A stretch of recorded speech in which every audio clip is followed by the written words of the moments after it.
Friendo, Steve here. And Larson. Welcome back to Going and Raw. On today's episode, we're talking all things AEW Dynamite from the show last night. The first Dynamite after CM Punk's firing. First Dynamite after All Out, All In, All Out week. And we're going to talk about whether or not we feel AEW might be back on track now that they've eliminated the whole CM Punk situation with a couple new feuds being set up, including what seemed to be a world title feud that was set up at All Out with a simple shove. Samoa Joe, the king of television, and MJF. They had a segment last night. Larson, you want to start off there? Sure. I mean, it's for the heavyweight title. Seems a good place to start. You put Joe and MJF with a couple mics in the ring, good things are going to happen. Yeah. I thought it was a really effective segment. Of course, Joe was in the Eliminator tournament. He's taken on Jeff Hardy at Rampage. Mm-hmm. I haven't seen any spoilers, but I assume that Samoa Joe's going to win that match. I'll say it's a pretty safe assumption, yeah. Yeah. And it seems like Joe is going to be, I would think, MJF's opponent for the Grand Slam show there. Yeah, it's going to be Joe and Roddy in the finals, seemingly. Mm-hmm. And then Joe will win because he already destroyed Roddy's neck once. Yeah. And then, it'll be Joe and MJF at Grand Slam, seemingly. This could be interesting if we're going to keep getting a situation to where MJF continually steps up to Samoa Joe and Samoa Joe just keeps choking him out or trying to hit muscle busters on him or something to weaken his neck even further. Mm-hmm. Or if MJF's going to be like, staying away, not doing it. Don't want this stuff. What did you think of the segment last night? You know, it was long. They referenced a lot the spot from NXT. You know, MJF told the full story yet again, what led up to it. Brought in William Regal yet again. You know, there were some good back and forths, a couple of pretty fun insults towards each other. Joe is one of the best promo guys in the history of pro wrestling, and MJF at this rate, at this juncture in his career, is too. And babyface MJF right now, like, has the crowd in the palm of his hand. Yeah, for sure. The way that he can tailor his mic work to get the response he wants from the crowd, mm-hmm. regardless of who he's in the ring opposite, is quite a damn feat. Yeah, absolutely. You know, it's top tier stuff where, you know, at this juncture, if he's in the ring opposite, I don't know, who's someone else who's a super over babyface in AEW? Adam Cole?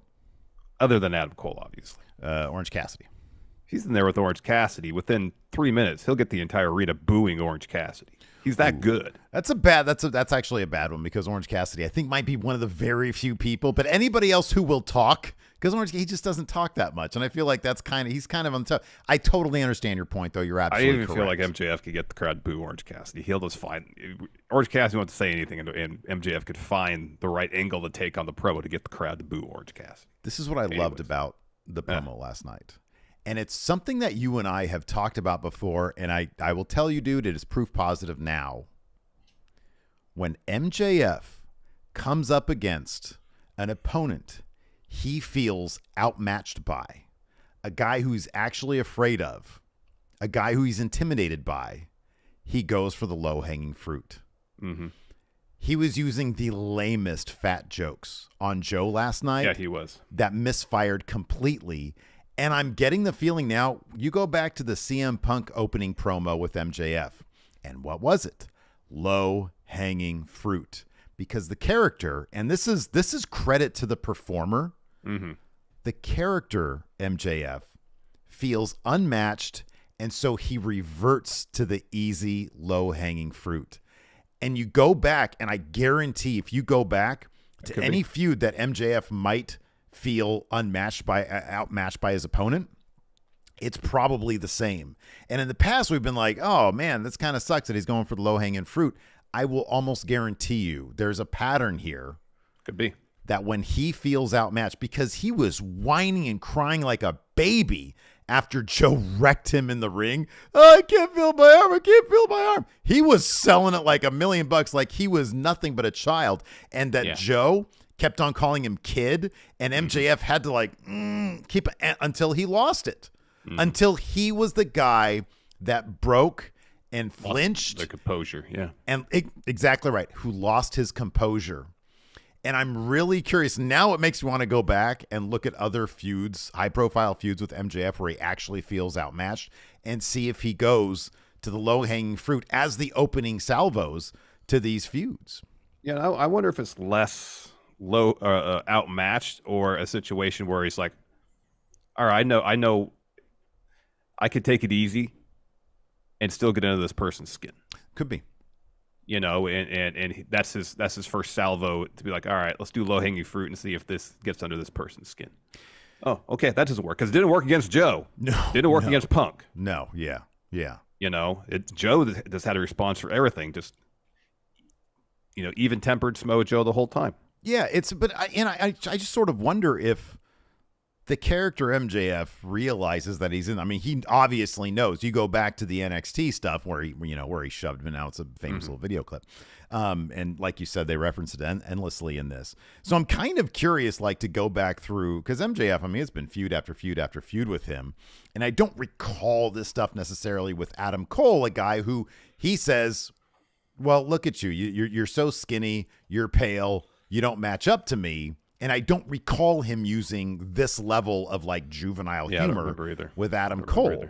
And so I kind of wonder if it's a situation where his character feels intimidated or uneasy, or there's some amount of insecurity there, if he reverts to that. It's just something that I'd like to take a look at in terms of the historical context of MJF. Yeah. Because if that's the case, then from a performance standpoint and a character standpoint, I mean, it just shows that MJF really knows what he's doing, the performer, you know?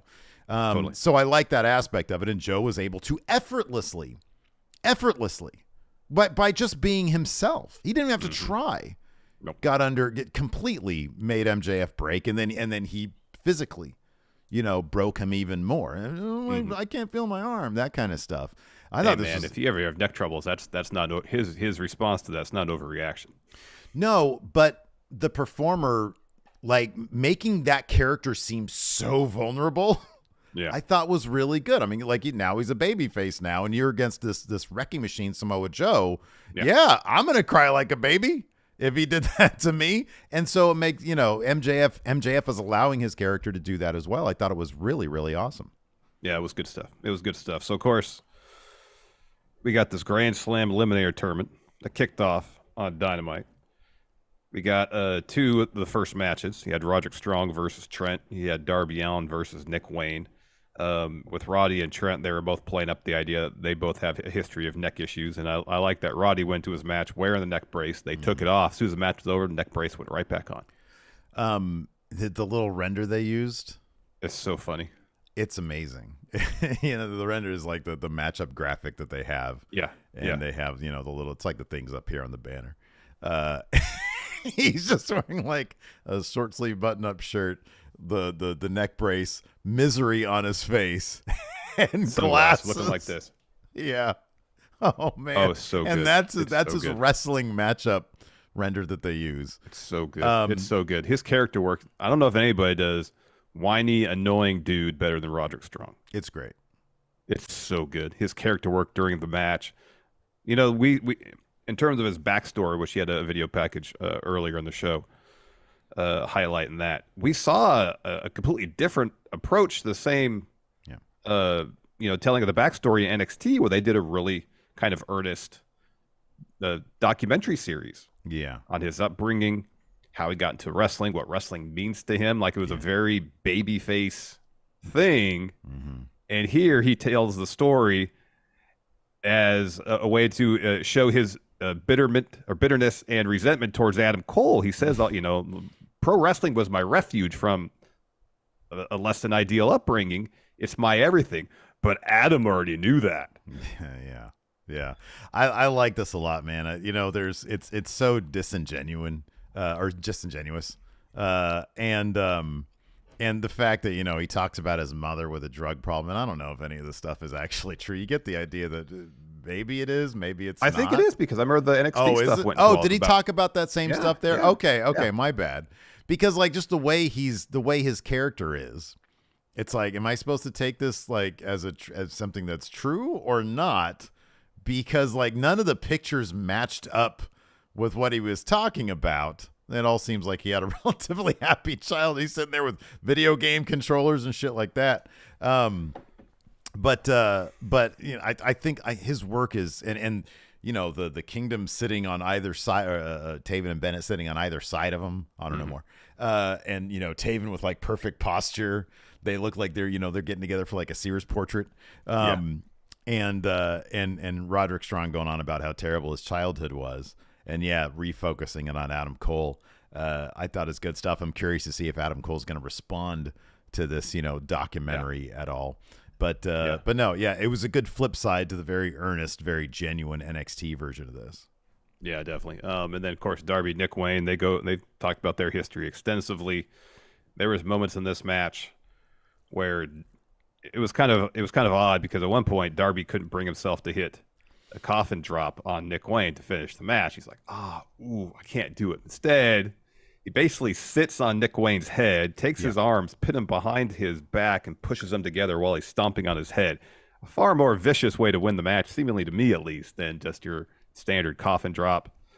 There was another instance. Yeah, you're not alone in that, because I felt I was like, okay, cool. So they do this roll-up sequence after he doesn't do the coffin drop, and then he just gets annoyed with him and like completely mutilates the kid.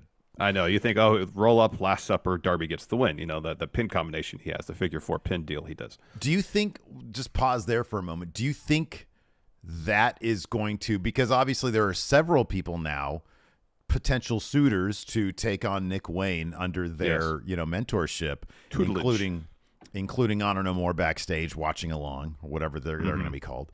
And then of course Christian was at, he's lobbying him because, his father is dead. So do you think that wrestling story beat of Darby, I can't bring myself to do the coffin drop. Instead, I'm going to humiliate. It's one thing to get hit, by a dude's whole body and lose that way. It's another thing to be humiliated. I mean, this is made to tap out. Yeah. Right? Like this is like what a bully would do, or like an older brother or something, I would imagine. Yeah. You have one, but I didn't. You have plenty of horror stories. I don't know if if your brother pinned your arms behind your back and started stomping on your head or not, but I mean, if he did, I don't feel like this is the area to really get into it, I'm sorry. He's not here to talk about it, so he can't defend himself. Yeah, he can't defend or himself, explain himself, perhaps. Yeah, none of that. And regardless, I was a little turd growing up. Okay, so maybe deserved is what it you're could saying. be. I could have. I'm not discounting that as a possibility. Yeah, well, maybe Nick Wayne deserved this. I don't know, but Darby seemed to be like, I can't give him the viciousness of a coffin drop. I'm going to humiliate him by putting his head up against my ass and stomp on his head and crank his arms together. Exactly. Do you think that specific story beat is going to drive a wedge? Yeah. Because earlier on, there was that bit where Nick Wayne was hitting Darby with some kind of soft forearms. Darby literally goes and gets the mic and says, "You're hitting me like you're 18 years old. Hit me like a man." Yeah, right. Yeah. And Nick Wayne hits another couple soft-looking forearms, and Darby just basically does, "Come on, dude.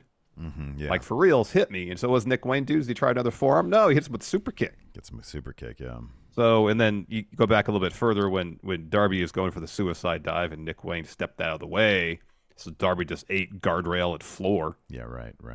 And Nick Wayne, for a moment, it's like, should I take advantage of this or not? Yeah, sure, I better, because it's a match, the championship opportunity. So yeah, it's going to be a situation where where competition gets between them.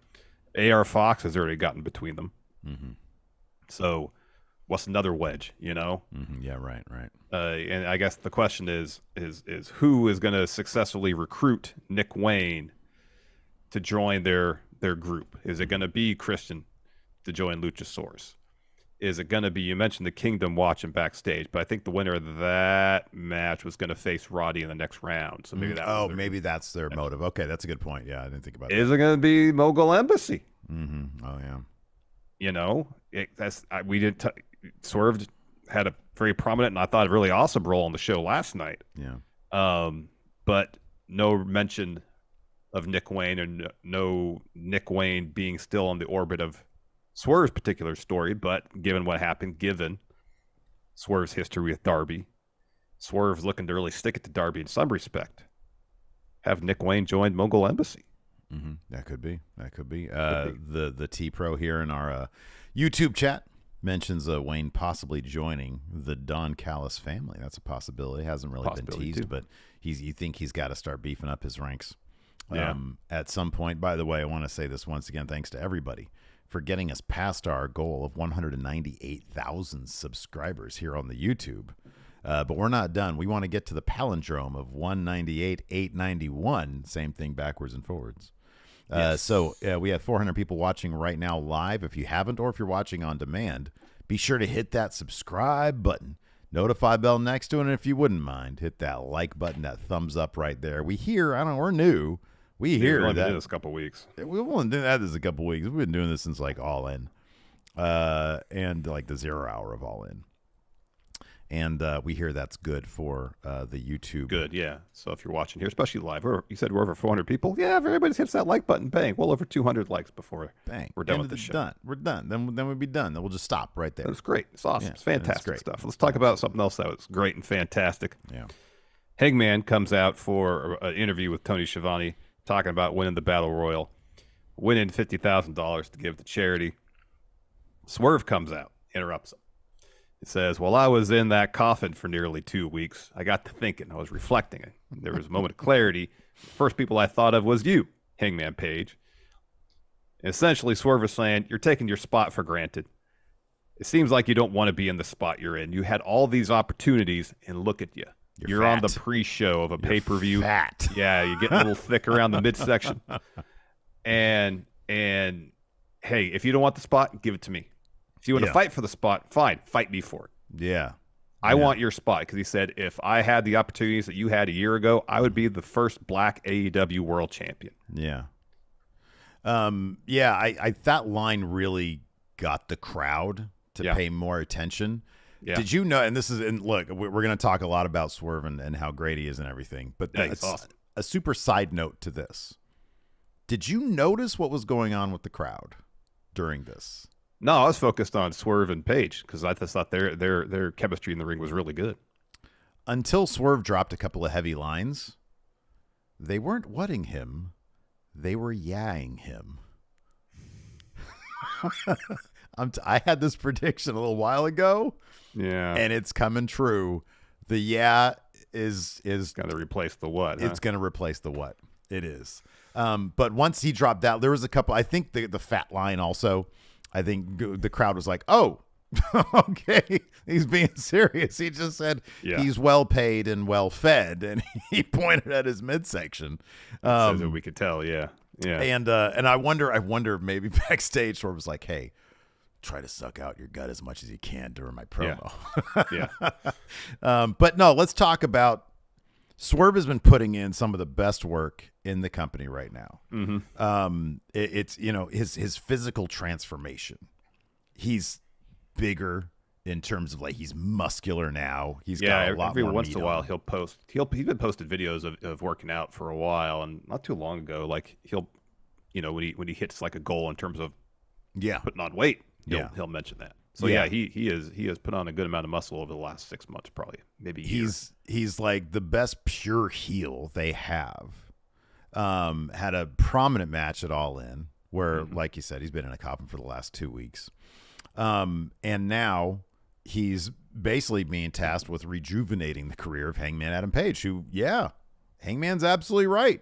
He's sort of been given nothing to do lately. Like he's just sort of in the driver's seat of the elite, taking on these multi-man matches. Hasn't had a singles promo or a singles match in a prominent fashion in a while. Yeah. And hasn't had new ring gear, new merch. And he's a guy that AEW had built around. And now Swerve seems to be a guy that AEW wants to build around in terms of building up a Darth Vader, a new big bad guy. I love this. Full Gear is still 2 months away. Yeah, 2 months of November? change, probably. Usually it's mid-November, around Veterans Day weekend. For both men, this should absolutely be a series. Mm-hmm. It should accomplish two things, because in the end, the good guys win in the end. Hangman's going to win in the end. Yeah. Swerve needs to demonstrate, number one, he's going to get at least he should get at least one win here, where he absolutely shows a new level of violence against Hangman Page, and that'll awaken Hangman Page, and they could take it to a cage or something at Full Gear, maybe. So Wrestle Dream is coming up October 1st, before Full Gear. Oh, that's right. Swerve is from the Seattle area. That's where you get the win. Yeah. Yeah. And that's where it's just absolute violence. Mm-hmm. Then you can take it to where is it? Full Gear's in LA, isn't it? It's in LA, yeah. Yeah. And that's where maybe Page can debut some new gear, some new merch. Yeah. And both men come out looking like $1 million. Yeah, it should be a story that serves both of them. Yeah, I mean, if the story is Swerve challenging Hangman to reclaim his spot, and the story is there primarily to serve Hangman, then that you're selling Swerve short. Yeah, he needs to come out of this looking like a main event guy. No, he absolutely does. Big MGM here in our YouTube chat says, I don't know, I wouldn't mind Swerve winning in the end. Me neither, but I wouldn't mind that at all. Yeah, this is pro wrestling though. This is pro wrestling. Good guy wins in the end. That's just how it works most of the time. Usually, yeah. For big, two big dudes like this, and the point is Hangman Page. I mean, call that his family. He said, walk away from your responsibility like you do with your fam. But everybody wins if both guys look like $1 million, regardless of who gets, the fake win. Mm-hmm. That's the point of it. Yes. For example, I'll use an example. And Ricky Starks, I felt, illuminated this as brightly as possible during his promo, his video package during the show. Yeah, right. Ricky Starks coming out of that strap match. Yeah. Looked like $1 million. Mm-hmm. He looked like a main event guy because his performance was fantastic. Absolutely. He held his own and then some. Yeah. Against one of the greatest wrestlers, if not the greatest wrestler in the world, to put on a 5-star match. And at All Out. And Danielson says Ricky Starks carried him. Yeah, right. Yeah. Through that bout. Yeah. You got Ricky Starks. I mean, that's what needs to happen at the minimum here with the Swerve Hangman thing, is whatever the blow-off is, even if Swerve comes up in the losing end of the blow-off, he's got to come out of that last match looking like a huge main event guy. He needs to take a little piece of Page somehow. Yes. That's what I always liked about the direction to a degree with the Fiend character. And even now carrying Cross. Look at Cross. Yeah, right. It's a great way to do it. It's yes, you might have beat me in this wrestling match, but I took a piece of you. I changed you, know? And I feel like, number one, Hangman Page, from a character standpoint, he needs a change. Mm-hmm. He needs a chip on his shoulder. He needs an edge, and being through something violent with Swerve is exactly what that could be. Yeah. It's just, you got to do it. You got to see it through. Yep. Anyways, before we get going with the nitty gritty of the recap, you want to pay some bills, Larson? Let's do it. Let's take a quick break here. Get a word from our sponsor, DraftKings Sportsbook. Hey, Steve. Yes. Can you believe we've had 7 months? 7 months, I tell you. Yeah, count on your fingers, 7 months without an NFL game. Wow, it's crazy. That's nuts. That's a long time. It's a very long time. Yeah, right. Well, good thing that's over. NFL is here, and DraftKings Sportsbook, an official sports betting partner of the NFL, is giving you a can't-miss offer for Week 1. That's right, Larson. This week, new customers can get $200 in bonus bets instantly when you bet just $5 on any NFL game. And DraftKings is hooking everyone up with some game day greatness. Get this, man. All customers can take advantage of 2 new offers every single game day this September. Check the app to see what you get. So download DraftKings Sportsbook and use code RAW to sign up. New customers can take home $200 in bonus bets instantly just for betting $5. That's code RAW only on DraftKings Sportsbook, an official sports betting partner of the NFL. The crown is yours. Gambling problem? Call 1-800-GAMBLER or visit www.1800gambler.net. In New York, call 877-8-HOPE-NY or text HOPE-NY. That's 467-369. In Connecticut, help is available for problem gambling. Call 888-789-7777 or visit ccpg.org. Please play responsibly on behalf of Boot Hill Casino and Resort. 21 plus, age varies by jurisdiction. Void in Ontario. See dkng.co/football for eligibility, terms, and responsible gaming resources. Bonus bets expire 7 days after issuance. Eligibility and deposit restrictions apply. Dynamite cap. Dynamite cap. Dynamite cap. Show kicked off. Orange Cassidy comes to the ring like he has for months. Usually he'd have a TBS, or sorry, not TBS, a TNT title defense to kick off Dynamite. Yesterday, gosh, I'm all mixed up. Yesterday, what a mess. Came the ring, no match, no title, no backpack. It's just him. This guy's jean jacket. He goes and reaches into jean jacket after coming to the ring, pulls out a microphone and says, hey, thank you. So they told me to stay home, but I was like, nah, I'm not going to do that. Title or no title. I'll be here every single week because I am freshly squeezed Orange Cassidy. I do not have a catchphrase. So he places the mic on the mat, rolls out of the ring, and starts walking up the ramp, but then Mox's music hits, and so he freezes. He stops and just waits. Mox and Claudio make their entrance. Mox has international. I didn't get the damn title right. I said TNT title. Oh, wow. The international champion. What a mess. I'm a mess today. Oh, man. I'm the one who's supposed to be birthday hungover. You had an easy day yesterday because it was my birthday, but you basically got the day off. I did basically get the day off, too, but I'm tired, man. I'll tell you. Did you stay up till 3 o'clock getting super drunk, going to a strip club, being a nefarious character out on the streets of Sacramento? Of course not. I don't do that on my birthday, much less yours. Gambling problem, Larson? No. Sleeping problem, yes. That's the issue. What a nefarious character you are! My goodness, we got this puppy here, and then I mean, I barely sleep. Don't blame it on your new puppy. I'm not blaming it on the new puppy. I'm not blaming it on the puppy. That puppy? Bring her over here. I'll take her off. Oh no, the puppy stays. I'm just saying. Yeah, I do agree into an already less than ideal situation, which is my sleeping. My sleeping. Gracious. It's going to make it worse. Anyways, I'm getting off track here. Mox and Claudio come to the ring for Mox's international championship match. Yeah, that's correct. And then Orange kind of looks over his shoulder towards the ring as Mox makes his entrance. Really subtle thing. Yeah. Maybe Orange Cassidy wants that international. I'll be honest, not so subtle. That guy was hanging out there for a while. Yeah, for a little bit. And then Darby joins AR Fox for his entrance, and he's looking at Cassidy. Everybody's looking at each other. And then AR Fox comes down and gets his ass beat by Jon Moxley. Yeah. This was cool. Yeah. So, anyways, Mox locks on. Kimura drops a bunch of elbows. Fox responds with a drop kick, but Mox follows the big lariat and then a Death Rider for the win. So Darby comes down the ring, shakes Fox's hand for a job well done, raises his hand as Nick Wayne is watching backstage. Wayne turns around and walks in that son of a bitch Christian and Luchasaurus. Christian said, man, there's that video of Christian taking a picture with that little kid. Oh, it was the sweetest thing in the world. It was so cute. Anyways, I'm sure that little kid confirmed, actually, her dad was the one taking the picture, so she's safe from Christian. He says, good evening, Nick. How are you feeling tonight? Were you expecting somebody else? He says, you're a fine boy. And listen, after finding out last week that your father used to be a pro wrestler, I decided to go back and watch a little footage on him.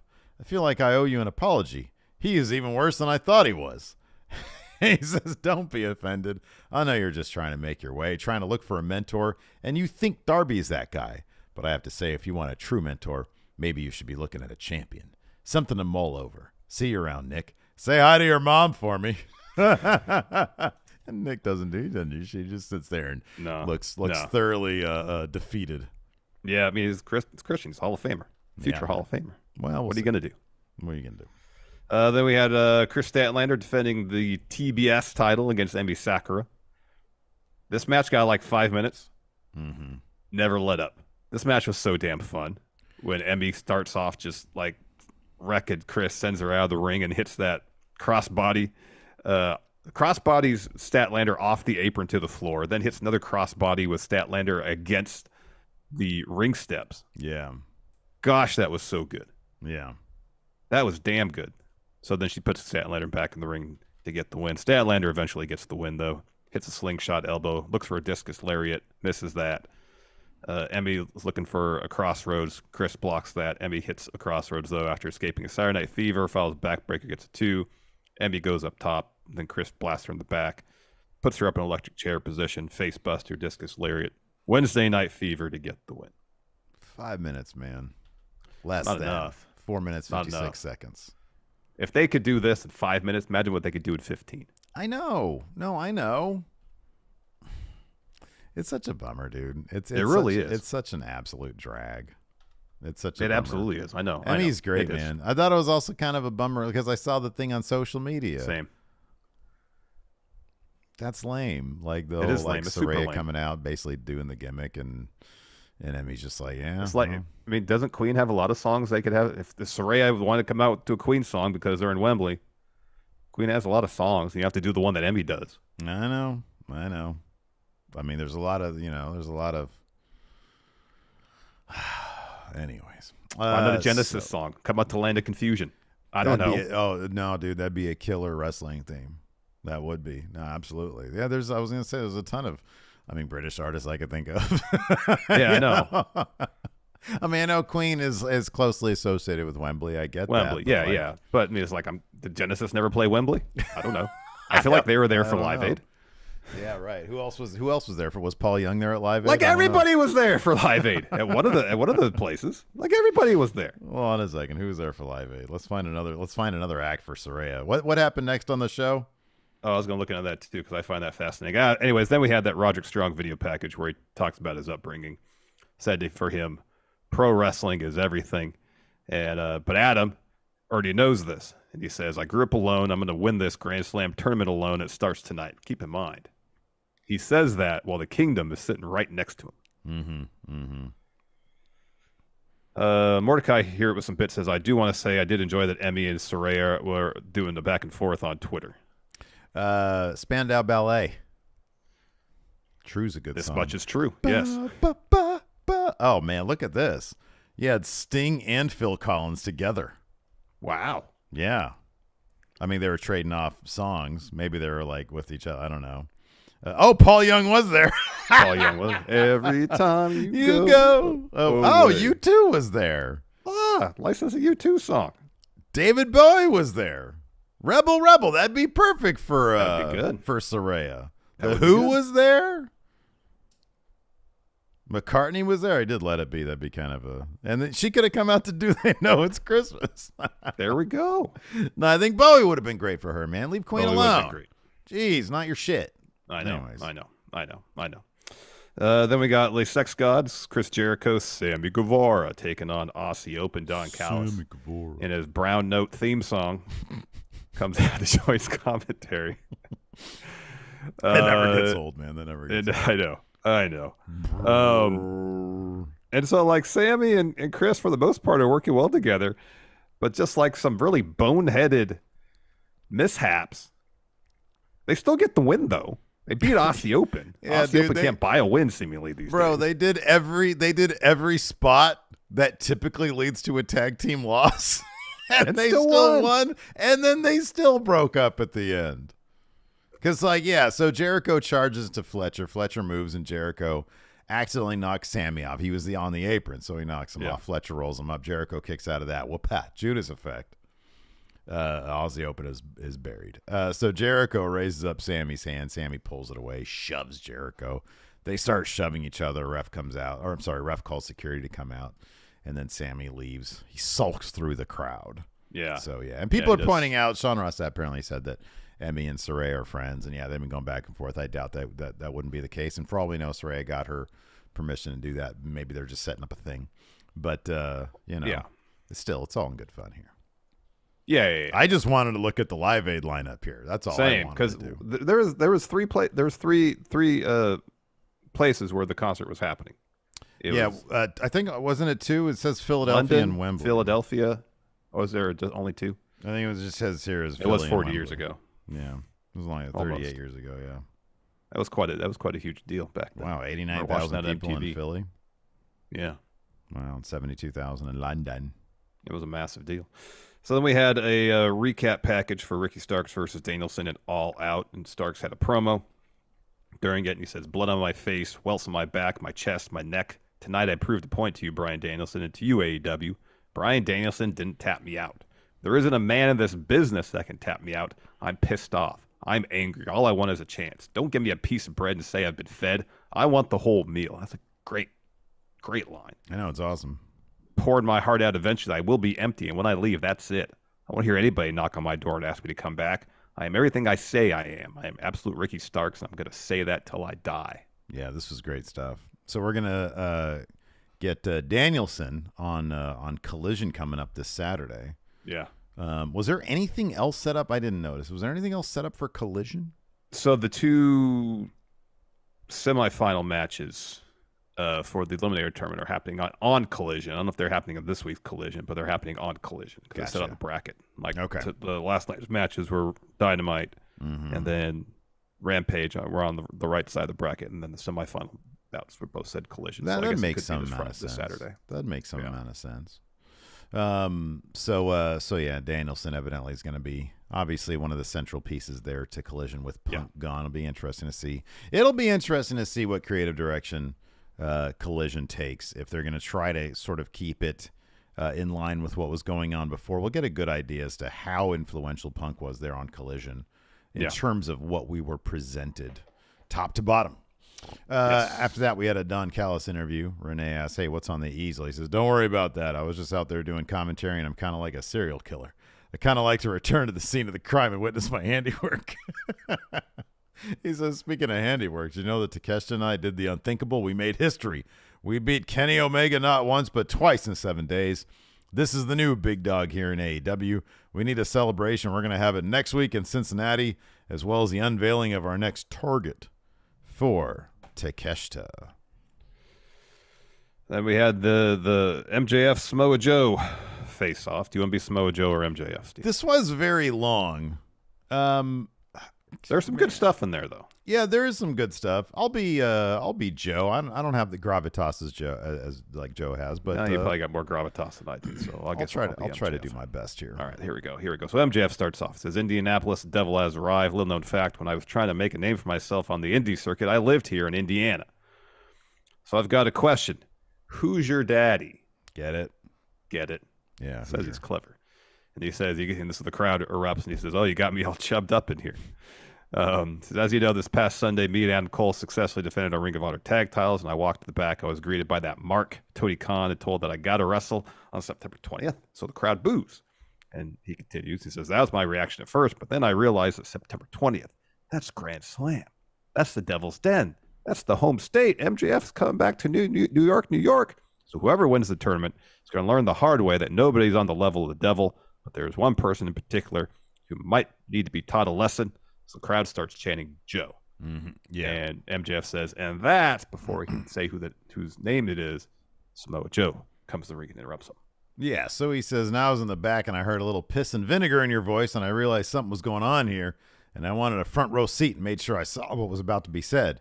So I'll tell you what, I'm out here. You're out here. So what seems to be the problem, kid?" Ooh, kid? All right, Joe. That must be really embarrassing for you. I can only imagine the reason you came out here so fast, because you confused my entrance music for an ice cream truck. That's good. But to be quite honest, last time I had anything to do with an ice cream truck, I was busy being the biggest star on the other company's network, because he was on the Peacock Twisted Metal. Yeah.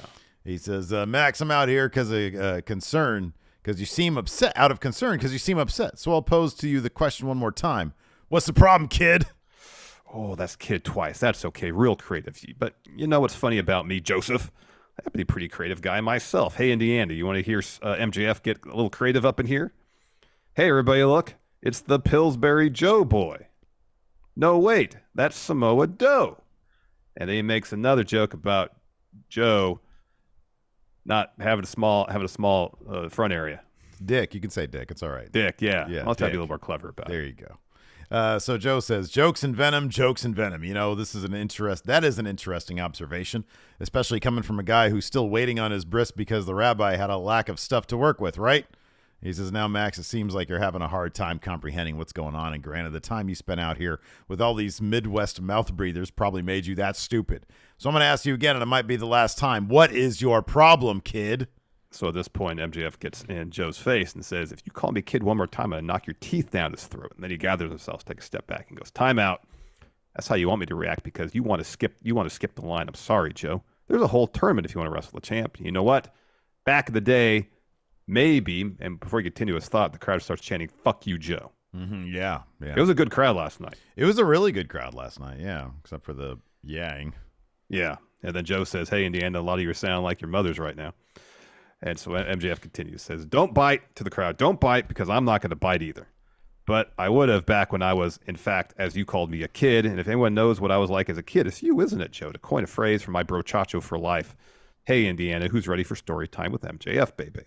Back when I was 19 years old, I had a tryout for WWE in Brooklyn. As you people would imagine, I knocked it out of the park because I'm that damn good. Then I got pulled aside by a certain individual that, Joe, I know you know very well, and we all know very well, named William Regal. We know the story. He pulled me aside and told me he would sign me, but I was too young. He told me to send me an email once a month so he can keep track of my progress, and as we all know, he blew me off. We all know how that story ended. I knocked his British ass out and sent him back to NXT where he belongs. And funny enough, Joe, if you play your cards right, you're next. Later on that evening, I got the opportunity to walk as a security card with, let's face it, a wrestling legend, down to the ring. Somebody I looked up to. I was going to meet the most diabolical, the most dangerous monster in the history of pro wrestling, Samoa Joe. It's true, he might be the worst, but he's great. But you know what Joe did? You decided to take a 19-year-old kid who was just trying to do his job, and you shoved me into a brick wall, and you laughed. Let's be honest, Joe. I know why you did that. I know how scumbags think because I'm their scumbag. You did it because I was a kid, because you knew you could get away with it. Well, guess what, Joe? I'm not a kid anymore. That boy is full grown. I'm a generational talent. I'm the AEW World Champ. I am the best wrestler on God's green earth. I'm the man who headlined the most historic pay-per-view of all time. I am MJF. So, Joey, if I were you, I'd stay out of my way or else I'm going to kill you. And do you know why? Because you got the crowd chant, Max going to kill you at that point. So then do you know why, Joe? Because my name is MJF and I'm better than you and you know it. Yeah. So Joe says, that was a point beautifully made, except there's one problem with it, and that's you would think that I thought you were just a kid. I didn't think of you as a kid when I pushed you. You know what I thought about you? I didn't think you were a kid, Max. I thought you were a little bitch. So at that point, MJF, he has a Dynamite diamond ring on. He takes it off and steps up to Samoa Joe and slaps him. Whoop-ah. Yeah, and Joe says, see, you're trying to provoke me, right? Attack the champ, ruin my title opportunity in the future. I'm not going to take your bait, so I'll do this. I'm going to beat everybody in this tournament, and then I'll face you. And until then, champ, have a nice day. And he moves out of the way so MJF can leave. And then as he's going through the ropes, he kicks the rope as MJF is saddling them, so it hits his balls and dick. Lays in some stomps. The front area, thank you. Takes the AEW title off MJF and holds it up. MJF hits Joe with a low blow, stomps him in the corner, charges Joe. Joe hits him with a big uranagi, but puts MJF on the top rope to set up for a muscle buster. Adam Cole comes running to the ring to make the save with his Ring of Honor tag title. Joe takes his leave. He's laughing. Cole calls down trainers to check on MJF's neck. They help him out while he's like, my left arm is numb. It hurts so bad. Yeah. So then as the trainer is helping MJF up the ramp, you hear Roddy yelling, Adam! Adam! Yeah. So apparently that's his theme song now, is him yelling Adam because he's making his entrance with the Kingdom for his match against Trent, which is next. Yeah. And so he steps up to Cole and is like, what about me? Pointing to the neck brace. Like, you didn't save me when Joe was hurting my neck, but you come out and save MJF? What's that about? Cole's like, I don't have time for this, man. Didn't you just see what happened? I don't have time for this. Yeah. And so Roddy and the Kingdom have shirts that say neck strong on it. Mm-hmm. They're really leaning into this neck thing with Roddy, and it's wildly entertaining. So Roddy gets to the ring, does his pose, and then Taven takes off his neck brace. We have Roderick Strong versus Trent next. During this match, commentary mentions that MJF is being checked out by trainers backstage. Fun bout. There's this one bit where Trent hits Roddy with tornado DDT. He rolls out of the ring, and the Kingdom's down checking on him, and Roddy's all, my neck hurts. Mm-hmm. It's awful. Yeah. And Rick Knox down there like, oh, what should we do? Should we stop the match? Do you want to continue? And then Trent goes down to see what's happening. And Rick Knox is like, hey, back up. We're trying to determine what the deal is. And then Roddy gets up, shoves Trent into the ring post, and then dumps him back first onto the apron. You hear that thud. Yeah, it was rough. It was rough. So Roddy eventually gets the win. Jumping knee, end of heartache. And then the Kingdom get in the ring afterwards. And then just put the neck brace right back on him and hoist them on their shoulders to celebrate. It was great. Yeah, I'm pretty surprised. I guess I shouldn't be surprised, but they turned this whole whiny Roderick Strong thing into just a really awesome story and a really great character. So, yeah, that's awesome for them. I mean, that's one thing about at least this episode of Dynamite. It's like there's a lot of they're moving some stories.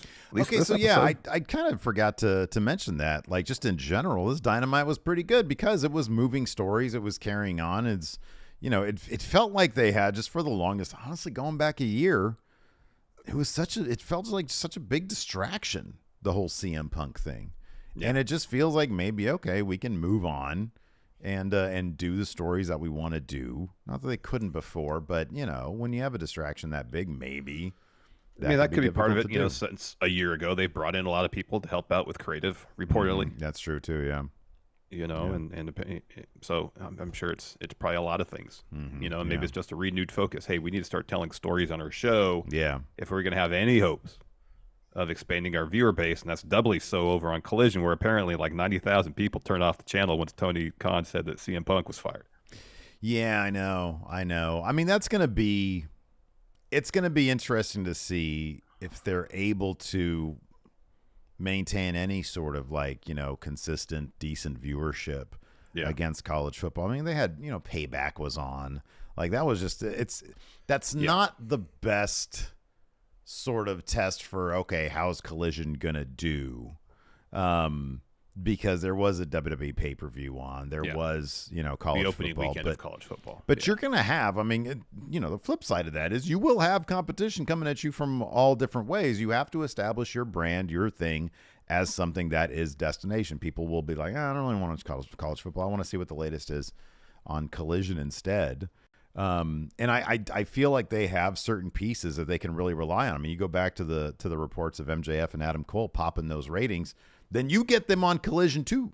You know, you use them to anchor Collision, whatever your hot hand is, because it didn't seem like it was CM Punk for a while, because when MJF and Adam Cole left, the ratings went back down. So, you got to beef that up and tell some good stories. Speaking of somebody who's doing some outstanding work these days, Toni Storm had an interview next, and Renee asked her about costing Ruby her TBS title match, and Toni I don't even remember. She was like, spray paint. Oh, there are so many performances I do, and I can't possibly remember them all. It's such a blur, but you mustn't look backwards. We must look forwards. And Renee says, okay, well, let's do that. How do you feel about the 4-way eliminator match next week? I says, oh, yes, Soraya's champion. Renee, you're so nosy. You just like to poke, don't you? Says, Renee, come on. I feel good. Next week, I'm going to be doing an exclusive sneaky peek into my life. But until then, you know what they say. Chin up, tits out, and watch for the shoe. And then she leaves and she chucks her shoe at Renee. That shit was so good, man. She is so awesome. Good. Yeah, she is doing some awesome work. Watch for the shoe. You know, I'm looking at this Live Aid the sets for the Philadelphia show. Did you notice who had the longest set in Philadelphia? I did not. Who? Hall & Oates. Not shocking at all. They were huge back then. They were They were a hit-making machine back then. Yeah. Half hour. Well, I guess Duran was around this. Well, Patti LaBelle was around the same time, so I guess it was 3 acts that had the longest time. Yeah. But they played the most songs, I think. That's crazy. They were, massive hit makers, Hall & Oates. Huge. So then we had Hangman Page come out for an interview with Shivani. Shivani asked about winning the Battle Royal. Page says, hell of a weekend. I got a call Saturday night saying there was going to be a Battle Royal and the winner gets to donate $50,000 to a charity of their choice. So I got on Google for 5 minutes. I booked a flight. And as I do, I won the Battle Royal and donated $50,000 to the Chicago Public Education Fund. It's an organization and a cause that is very near and dear to me.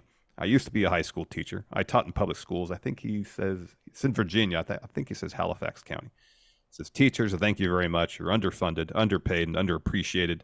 So thank you to AEW for giving me the opportunity to whip somebody's ass and give some kids some money. But I don't want to talk about this weekend. I want to look forward. We got a few weeks left in 2023.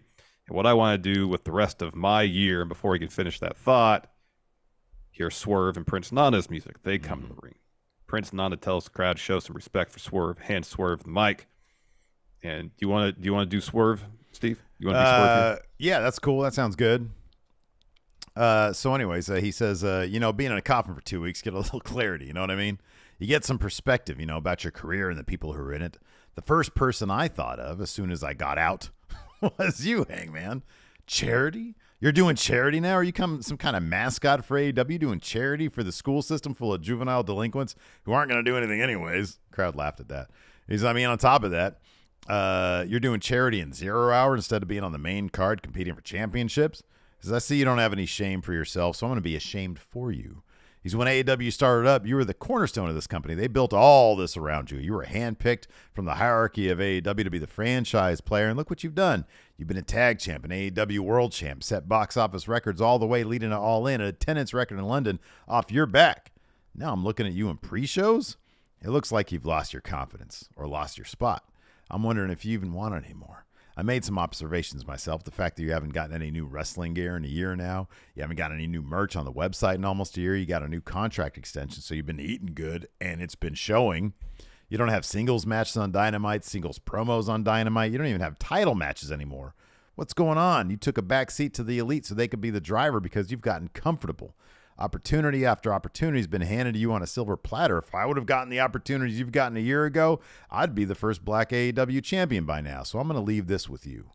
Option A, you ride off into the sunset like those cowboy movies you used to watch when you were a little baby. Let that contract fizzle out just like your career, whether it be at catering or in that farm of yours. I don't care where it is. Move out of the way and let me take that spot that you don't want, and I'll turn AEW into whose house?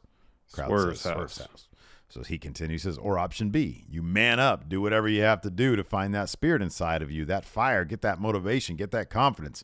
Show me, show these people, show yourself what cowboy shit is all about. He got the crowd going, cowboy shit.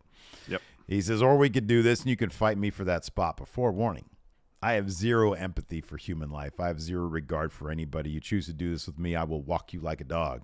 Either way, I'm coming for that spot that you act like you don't even want.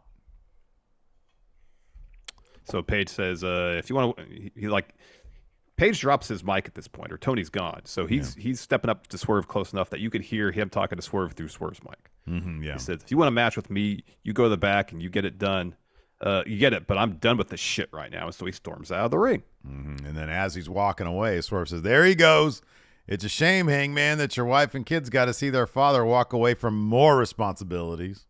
So Hangman puts on the brakes, turns around, gets back in the ring, gets right in Swerve's face, says, I don't know who the hell told you it was a good idea to come in here. And before he can finish his thought, he gets blasted from behind by Brian Cage. Cage hits him with a powerbomb, then a drill claw. And they're having, Cage and Hangman are having a match, I think on Dynamite next week. Yeah. Their third match. Good Tied stuff, 1-1 man. apparently. Good spot for Swerve. Good promo. Great spot for Swerve. Yeah. It's pretty awesome stuff. After that, we had the Rampage Grand Slam Eliminator Tournament video package. Jay Lethal tells Pentagon to bring everything he's got. Pentagon says, I'm going to break Lethal. Hardy says he's beat Joe before, and he's tired of him saying, I'm sorry, it's time to rock and roll. This Philadelphia lineup was pretty stellar. It was pretty good, isn't it? Look at this. Did Phil Collins leave Wembley and go to Philly? Because Phil Collins is on the Philly card and on the Wembley card. He did. Okay, that sounds right. That's dedication from Phil Collins, man. Rock and roll legend, Phil Collins. Dude, he's a Mount Rushmore of something. He's like rock drummers, maybe? Rock drummers? Yeah, maybe sort of like rock drummer frontmen, Could be. Yeah, it's him, yeah. Don Henley. Who else? Who else? The drummer from Night Ranger. He sings Sister Christian. Oh, I did not know that. Interesting. Yeah. Okay. I only knew that because I saw him open for Journey once, and I was like, oh, the drummer sings this song. Interesting stuff right there, yeah. Not Jack Slater, the other guy. I think in terms of drumming frontmen, Phil Collins has got to be top, right? He's got to be top. I don't know. Don Henley if it's going by album sales, Don Henley gives him a good run for the money. On okay. The Eagles' Greatest Hits Volume 2 is top 5 selling albums of all time. You see Henley as a front guy though? Well, he is a shared. It was a shared effort of the Eagles. He had Glenn Fry, even Joe Walsh. That's what Timothy I'm saying. B. Schmidt. I'm saying frontman. I'm saying he wasn't carrying the whole load. He was. So Lord Corgi says Dave Grohl, but Dave Grohl has never been drummer and frontman in the same band. Right, exactly. Foo Fighters, he's frontman, not drummer. Yes. Yeah. We're talking about someone who drums and also does the singing. Yeah. Then we had our main event. But before we get to that, I want to mention this. You hit that I want join to talk more button. Live Aid. I want to look at this Live Aid Wait. Philadelphia lineup. Look what Philly got. They got the 4 tops. This is all in succession. 4 top, not the show, the lineup. 4 tops, Billy Ocean, then Black Sabbath, then Run DMC. Like that was an order right there. Did they go back and forth? No, I don't remember. Wembley, Philly. Maybe, I don't know. But then like Zeppelin played Philly. Zeppelin reunited for 3 songs. Zeppelin and the Beach Boys run. Like this is a better show than Woodstock. Kind of by far. I know. You get Phil Collins, you get Zeppelin, you get Crosby, Stills, Nash and Young, Duran, Patti LaBelle, Hall & Oates, Madonna, Mick Jagger, Tom and Tina Petty. Turner. Neil Young was on this show. Yeah. I'm not a Clapton guy, but he's a big name. Oh, I can't stand was Eric on Clapton. this. Can't stand him. Oh man, wow. I know, this is a loaded And then lineup. Bob Dylan.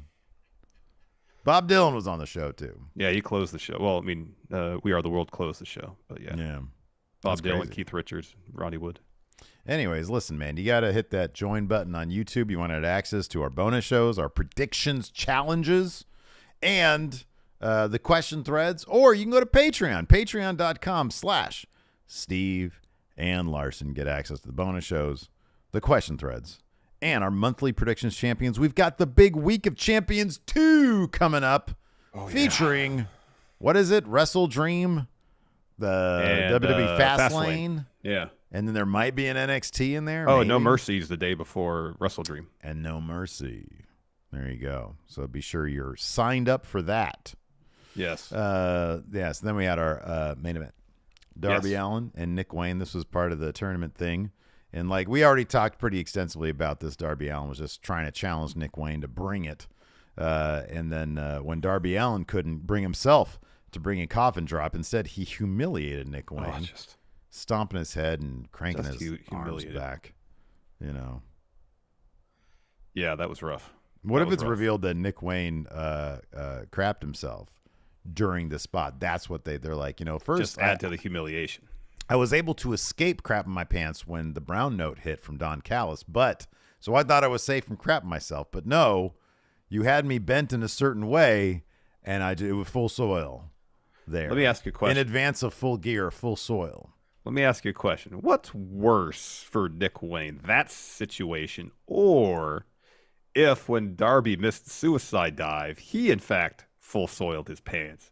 And so when he does that submission move to end the match, Oh, wow. he's got a full soil on the back of Nick Wayne's neck and head, Yeah, that's and gonna then get be your it. arms pinned behind you, and him booting Nick Wayne a little bit. It's the ultimate big brother bullying situation. You know, Yes. got full soil in the pants, and the pants are right here. Yeah. You get a little whiff of it, and maybe You can some, feel the warmth of it, yes. maybe some sneaks out, a little sneaky. For We the saw brown that and happen when poopy. Phil Brooks crapped his pants in the ring. Oh, that ref had to pick it up. The ref had to bro. pick up a turd. Did you see the video of diarrhea plane? There's video of diarrhea. There is video. Oh no, Larson! There's video of diarrhea plane. I didn't know this. Yeah, there's video of diarrhea plane. Is it everywhere? You know, it's not as bad as it could have. It's like the image in your mind is like it's painting the walls, the whole cabin. The image you know? in my mind is there's it's like a porta potty hose. Yeah. No, it's just obvious that someone is making a dash for the bathroom and didn't get there in time, Ah! and so it's just the path of it. Oh, It's nasty. It's nasty. Wow. Wow. That's horrifying. You want to It answer is. some questions? Yeah, let's answer some questions. Oh, man. Oh, I didn't know they had video of it. Yeah, I didn't know that either. It popped up. Blake Whitehouse asked, "We saw Braun Breaker kill Von Wagner on this past NXT." Yeah. Oh wow, Certainly seems like, and that might that have was violent. that might have gone like really bad, like in realsies. I don't know. We're hopefully gonna talk about it on a news brief today. Yeah. Ash Vanash asks, you think Kingston versus Moxley is where Kingston wins the international championship? I think they're gonna stick to like top names for that title now, and I love I it. think And Kingston's Sorry, like go a ahead. top name, but like, yeah, I don't know. What do you I think? think it's more likely that Eddie beats Claudio for the Ring of Honor title. at this point. Yeah, I think you could be right about that one. DJ Fluffy here asks, Wrestle Kingdom, WrestleMania, and All In are all in the books. Which one was your favorite of those three shows? Wrestle Kingdom, All In and All Out. Is that what we're asking? Yeah. Wrestle Kingdom, All In, All Out.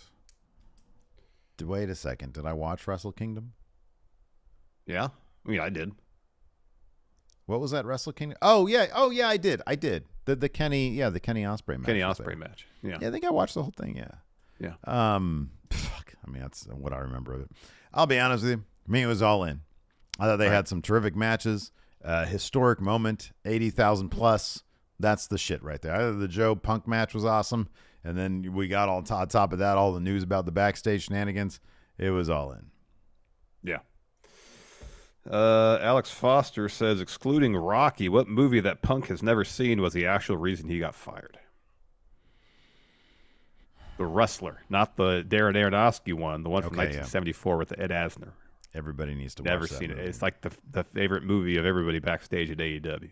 Oh yeah. They're like wrestling office. That's the he says, and then he's like, what is that joke? Wrestling office? They're like, oh yeah, from The Wrestler, the Aronofsky movie. No. The Ed Asner movie. The one with Billy Robinson, but he's Billy Thomas. Billy Taylor. It's got a bunch of wrestlers in it. He's like, I don't even know what that is. It's on YouTube. He's like, YouTube? I don't have YouTube. It's got Vern. Who? Vern? What? Like the friend of Jim Varney? Ernest No. friend? Vern Gagne. Who's that? Oh my gosh, Phil. You're from the Midwest. You should know AWA. You know who Nick Bockwinkel is?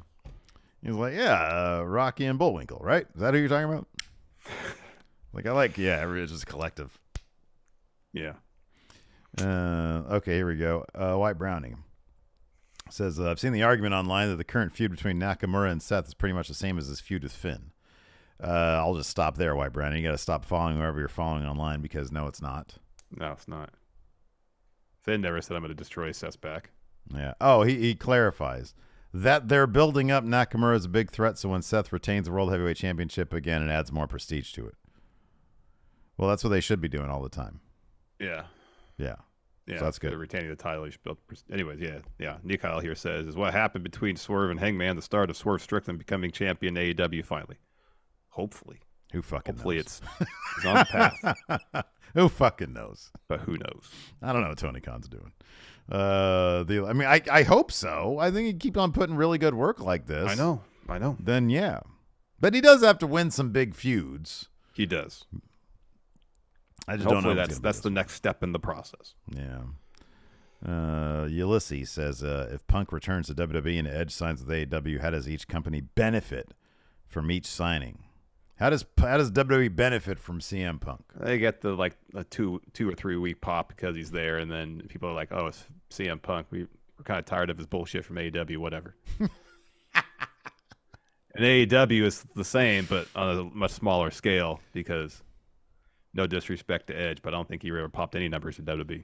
Look, man, he went to NXT and their ratings went down. I feel like AEW benefits from Edge in that he is a name. And there's gonna be like a little bit of like, oh, cool, WWE credibility, I guess. I don't know. I could see that. CM Punk, I don't know. They'll be good. They'll be really good promos. There'll be good matches. There's the is he gonna do something crazy effect? He'll bring ratings to the company. It's gonna be the same 90,000 people that left because he wasn't there. That join him in WWE. So yeah. Let's see here. Apparently, PW Insider says Ace Steel's been released. Yeah, I saw that too. Cheeseman says, what would you have to hear to get cry face from a promo? I don't feel like it'd take very much, to be honest. You're pretty fragile, huh? Yeah, fragile mind, fragile body, fragile yeah. ego. Won't be around very long. Yeah. Man, dude, I don't know. Trying to think who can give me who like MJF couldn't give me cry face. I'm like, you're 20. Nothing you say matters to me. You're 26 years old. Yeah, Samoa Joe might. Samoa Joe could probably give me a full soil if he gets me in the corner like he did Heyman. It's just a full on evacuation at that point. It depends. Like in kayfabe, yeah, but like in realsies, I'd probably have a hard time not chuckling because I'd be like, "This is so cool." Oh, I know. But you got to. This is the story. What about Eddie Kingston? Could Eddie Kingston give you cry face? Man, I like these guys so much. I don't know. I'd be like, "It's cool." Eddie Kingston's talking shit. No, but if he's like saying, "I'm gonna gut you in the middle of the ring, I'm gonna gut you up," and he's so convincing, you'd be like, "Oh shit." You start holding put your hands in front of your stomach. Like, I don't think you're allowed to do that. Don't gut me, Eddie, please. Don't gut me. It's a real crime. Eddie, don't gut me. You know.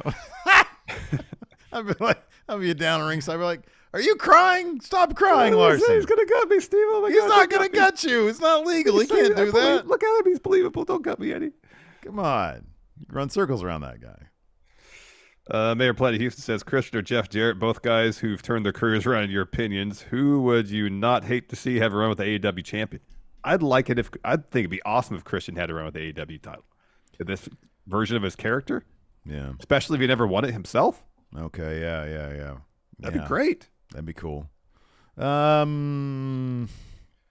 much as I love Jeff Jarrett, though, I feel like I've come around on him because he's not involved in like major things. He's just out there having a good time. Yeah, but that's the trick, though. Now that he is just out there having a good time, you want him to win those titles. I don't actually. I don't. I want him just out there having a good time because I feel like at this point in his career, I don't think he needs that. Christian, I think, could do something really fun and interesting with it.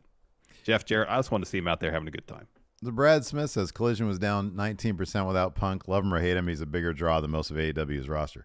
That's like 1 week against a WWE pay-per-view in college. Here's like the you can't take anything from that. Here's one another stat. thing. If you sign CM Punk and all you get out of signing him CM Punk is 90,000 viewers, it's probably not the best expenditure of money. Yeah, I don't know. I mean, there's so many things that go into it, you know? I know. I'm being sarcastic. So, yeah, I don't know. I mean, it's silly to say that. Like, the takes online were so cheesy about, like, that one graphic. It was like, went down 20% because, once he was done with his thing and Punk's not there. I don't know. People are so corny about that stuff. So, anyways. That's going to do it for the show. Thanks, everybody, for tuning in. We appreciate it. Until next time, we'll see you around. Goodbye.